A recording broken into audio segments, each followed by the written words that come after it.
October ਦਾ ਭਾਰਤ ਅਤੇ ਵਿਸ਼ਵ ਦੇ ਇਤਿਹਾਸ ਵਿੱਚ ਆਪਣਾ ਮਹੱਤਵ ਹੈ, ਕਿਉਂਕਿ ਇਸ ਦਿਨ ਕਈ ਅਜਿਹੀਆਂ ਘਟਨਾਵਾਂ ਵਾਪਰੀਆਂ ਜੋ ਇਤਿਹਾਸ ਦੇ ਪੰਨਿਆਂ ਵਿੱਚ ਸਦਾ ਲਈ ਦਰਜ ਹੋ ਗਈਆਂ। ਤਾਂ ਆਓ ਜਾਣਦੇ ਹਾਂ 3 ਅਕਤੂਬਰ ਦੇ ਇਤਿਹਾਸ ਬਾਰੇ। 3 ਅਕਤੂਬਰ 2014 ਨੂੰ ਪ੍ਰਧਾਨ ਮੰਤਰੀ ਨਰਿੰਦਰ ਮੋਦੀ ਦੇ ਰੇਡੀਓ ਪ੍ਰੋਗਰਾਮ ਮਨ ਕੀ ਬਾਤ ਦਾ ਪਹਿਲਾ ਐਪੀਸੋਡ ਪ੍ਰਸਾਰਿਤ ਹੋਈ ਸੀ।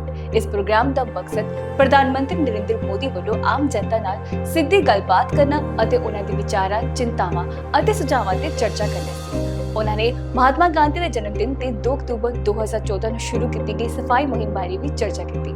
ਉਹਨਾਂ ਕਿਹਾ ਸੀ ਕਿ ਸਫਾਈ ਮੁਹਿੰਮ ਸਿਰਫ ਸਰਕਾਰ ਦੀ ਨਹੀਂ, ਸਗੋਂ ਪੂਰੇ ਦੇਸ਼ ਦੀ ਲਹਿਰ ਹੋਣੀ ਚਾਹੀਦੀ ਹੈ ਅਤੇ ਇਸ ਵਿੱਚ ਸਾਰੇ ਨਾਗਰਿਕਾਂ ਦੀ ਸ਼ਮੂਲੀਅਤ ਹੋਣੀ ਚਾਹੀਦੀ ਹੈ। ਇਸ ਦੇ ਨਾਲ ਹੀ ਉਹਨਾਂ ਨੇ digital India, make in India, ਖੇਤੀਬਾੜੀ ਸਿੱਖਿਆ, ਰੋਜ਼ਗਾਰ ਅਤੇ ਮਹਿਲਾ ਸਸ਼ਕਤੀਕਰਨ ਬਾਰੇ ਵੀ ਚਰਚਾ ਕੀਤੀ। ਹਾਲਾਂਕਿ ਇਹ ਪ੍ਰੋਗਰਾਮ ਮੂਲ ਰੂਪ ਵਿੱਚ ਹਿੰਦੀ 'ਚ ਪ੍ਰਸਾਰਿਤ ਹੁੰਦਾ ਹੈ, ਪਰ ਦੇਸ਼ ਦੀਆਂ ਕਈ ਭਾਸ਼ਾਵਾਂ 'ਚ ਇਸ ਦਾ ਅਨੁਵਾਦ ਅਤੇ ਪ੍ਰਸਾਰਣ ਵੀ ਕੀਤਾ ਜਾਂਦਾ ਹੈ ਤਾਂ ਜੋ ਦੇਸ਼ ਭਰ ਦੇ ਲੋਕ ਇਸ ਨਾਲ ਜੁੜ ਸਕਣ।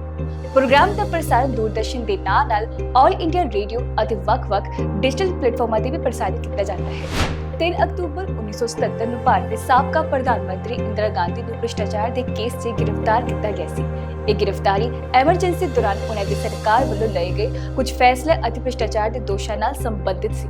ਇੰਦਰਾ ਗਾਂਧੀ ਨੇ 1975 ਵਿੱਚ ਐਮਰਜੈਂਸੀ ਲਗਾਈ ਜੋ 21 ਮਹੀਨਿਆਂ ਤੱਕ ਚੱਲੀ। ਇਸ ਸਮੇਂ ਦੌਰਾਨ ਉਹਨਾਂ ਨੇ ਬਹੁਤ ਸਾਰੇ ਵਿਰੋਧੀ ਨੇਤਾਵਾਂ ਨੂੰ ਗ੍ਰਿਫਤਾਰ ਕੀਤਾ ਗਿਆ ਸੀ, ਜਿਸ ਨੂੰ ਪ੍ਰੈਸ ਤੋਂ ਵੀ ਸੈਂਸਰ ਕੀਤਾ ਗਿਆ ਸੀ ਅਤੇ ਸਰਕਾਰ ਨੇ ਆਪਣੇ ਵਿਰੋਧੀਆਂ ਤੇ ਸਖਤ ਕਾਰਵਾਈ ਕੀਤੀ ਸੀ।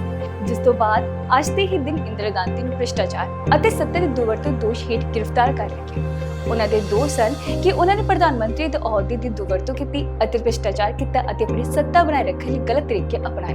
ਉਹਨਾਂ ਵੱਲੋਂ ਐਮਰਜੈਂਸੀ ਦੌਰਾਨ ਲਏ ਗਏ ਕੁਝ ਫੈਸਲੇ, ਜਿਵੇਂ ਕਿ ਜਬਰੀ ਨਸਬੰਦੀ ਮੁਹਿੰਮ ਅਤੇ ਜਮਹੂਰੀ ਸੰਸਥਾਵਾਂ ਤੇ ਲਗਾਈਆਂ ਗਈਆਂ ਪਾਬੰਦੀਆਂ ਦੀ ਵੀ ਸਖਤ ਆਲੋਚਨਾ ਕੀਤੀ। ਐਮਰਜੈਂਸੀ ਨੇ ਜਨਤਕ ਅਸੰਤੁਸ਼ਟੀ ਨੂੰ ਵਧਾਇਆ ਅਤੇ ਇੰਦਰਾ ਗਾਂਧੀ ਦੀ ਕਾਂਗਰਸ ਪਾਰਟੀ ਨੂੰ 1977 ਦੀਆਂ ਆਮ ਚੋਣਾਂ ਵਿੱਚ ਕਰਾਰੀ ਹਾਰ ਦਾ ਸਾਹਮਣਾ ਕਰਨਾ ਪਿਆ।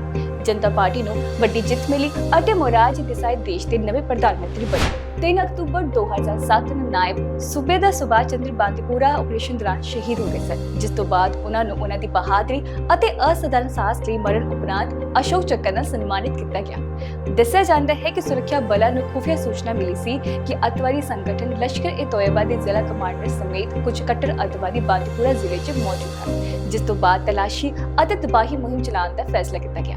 ਨਾਇਬ ਸੂਬੇਦਾਰ ਸੁਭਾਸ਼ ਚੰਦਰ ਅਤੇ ਉਹਨਾਂ ਦੇ ਸਾਥੀ ਯੋਜਨਾ ਦੇ ਅਨੁਸਾਰ ਬਾਂਦੀਪੁਰਾ ਦੇ ਸ਼ੱਕੀ ਖੇਤਰ ਵਿੱਚ ਪਹੁੰਚੇ ਅਤੇ ਤਲਾਸ਼ੀ ਅਤੇ ਘੇਰਾਬੰਦੀ ਮੁਹਿੰਮ ਚਲਾਈ।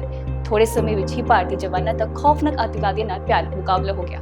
ਨਾਇਬ ਸੂਬੇਦਾਰ ਸੁਭਾਸ਼ ਚੰਦਰ ਨੇ ਸਾਹਮਣੇ ਤੋਂ ਅਗਵਾਈ ਕੀਤੀ ਅਤੇ ਅੱਤਵਾਦੀ ਦਾ ਮੁਕਾਬਲਾ ਕੀਤਾ। ਜਵਾਨਾਂ ਨੇ ਸੰਗਠਨ ਦੇ ਜ਼ਿਲ੍ਹਾ ਕਮਾਂਡਰ ਸਮੇਤ 2 ਅੱਤਵਾਦੀਆਂ ਨੂੰ ਮਾਰ ਮੁਕਾਇਆ। ਹਾਲਾਂਕਿ ਭਾਰੀ ਗੋਲੀਬਾਰੀ ਦੌਰਾਨ ਨਾਇਬ ਸੂਬੇਦਾਰ ਸੁਭਾਸ਼ ਚੰਦਰ ਨੂੰ ਕਈ ਗੋਲੀਆਂ ਲੱਗੀਆਂ ਅਤੇ ਉਹ ਗੰਭੀਰ ਜ਼ਖਮੀ ਹੋ ਗਏ, ਜਿਸ ਤੋਂ ਬਾਅਦ ਉਹ ਦੇਸ਼ ਲਈ ਕੁਰਬਾਨ ਹੋ ਗਏ। 3 ਅਕਤੂਬਰ 2010 ਨੂੰ ਭਾਰਤ ਨੇ ਪਹਿਲੀ ਵਾਰ ਰਾਸ਼ਟਰਮੰਡਲ ਖੇਡਾਂ ਦੀ ਮੇਜ਼ਬਾਨੀ ਕੀਤੀ। ਇਹ ਖੇਡਾਂ 3 ਤੋਂ 14 ਅਕਤੂਬਰ 2010 ਦਰਮਿਆਨ ਦਿੱਲੀ ਵਿੱਚ ਹੋਈਆਂ। ਇਹ 19ਵੇਂ ਰਾਸ਼ਟਰਮੰਡਲ ਖੇਡਾਂ ਸਨ ਅਤੇ ਪਹਿਲੀ ਵਾਰ ਭਾਰਤ ਨੇ ਇਸ ਵੱਕਾਰੀ ਖੇਡ ਸਮਾਗਮ ਦੀ ਮੇਜ਼ਬਾਨੀ ਕੀਤੀ ਸੀ।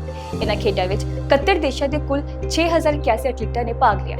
ਇਹਨਾਂ ਖੇਡਾਂ ਵਿੱਚ ਭਾਰਤੀ ਖਿਡਾਰੀਆਂ ਨੇ 38 ਸੋਨੇ, 27 ਚਾਂਦੀ ਅਤੇ 36 ਕਾਂਸੇ ਦੇ ਤਮਗੇ ਜਿੱਤੇ। ਇਸ ਤਰ੍ਹਾਂ ਭਾਰਤ ਆਸਟ੍ਰੇਲੀਆ ਤੋਂ ਬਾਅਦ ਦੂਜੇ ਸਥਾਨ ਤੇ ਰਿਹਾ।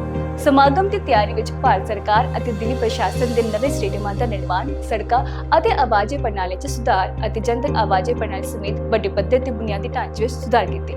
ਖੇਡਾਂ ਦਾ ਉਦਘਾਟਨ ਸਮਾਰੋਹ 3 ਅਕਤੂਬਰ 2010 ਨੂੰ ਜਵਾਹਰ ਲਾਲ ਨਹਿਰੂ ਸਟੇਡੀਅਮ 'ਚ ਹੋਇਆ। ਇਸ ਸਮਾਗਮ ਵਿੱਚ ਭਾਰਤੀ ਸੰਸਕ੍ਰਿਤੀ, ਕਲਾ ਅਤੇ ਵਿਰਸੇ ਨੂੰ ਖੂਬਸੂਰਤੀ ਨਾਲ ਪ੍ਰਦਰਸ਼ਿਤ ਕੀਤਾ ਗਿਆ। ਇਸ ਤੋਂ ਇਲਾਵਾ ਸਮਾਪਤੀ ਸਮਾਰੋਹ ਵੀ ਸ਼ਾਨਦਾਰ ਢੰਗ ਨਾਲ ਕਰਵਾਇਆ ਗਿਆ, ਜਿਸ ਵਿੱਚ ਕਈ ਅੰਤਰਰਾਸ਼ਟਰੀ ਕਲਾਕਾਰਾਂ ਅਤੇ ਭਾਰਤੀ ਕਲਾਕਾਰਾਂ ਨੇ ਆਪਣੀ ਪੇਸ਼ਕਾਰੀ ਦਿੱਤੀ। ਇਰਾਕ ਨੇ 3 ਅਕਤੂਬਰ 1932 ਨੂੰ ਬਰਤਾਨੀਆ ਤੋਂ ਆਜ਼ਾਦੀ ਹਾਸਲ ਕੀਤੀ। ਪਹਿਲੇ ਵਿਸ਼ਵ ਯੁੱਧ ਦੌਰਾਨ ਇਰਾਕ ਓਟੋਮਨ ਸਾਮਰਾਜ ਦਾ ਹਿੱਸਾ ਸੀ। ਜਦੋਂ ਓਟੋਮਨ ਸਾਮਰਾਜ ਨੂੰ ਹਾਰ ਦਾ ਸਾਹਮਣਾ ਕਰਨਾ ਪਿਆ ਤਾਂ ਬਰਤਾਨੀਆ ਨੇ 1920 ਵਿੱਚ ਸੈਨ ਰੈਮੋ ਸਮਝੌਤੇ ਦੇ ਤਹਿਤ ਇਰਾਕ ਤੇ ਆਪਣਾ ਕੰਟਰੋਲ ਸਥਾਪਿਤ ਕੀਤਾ।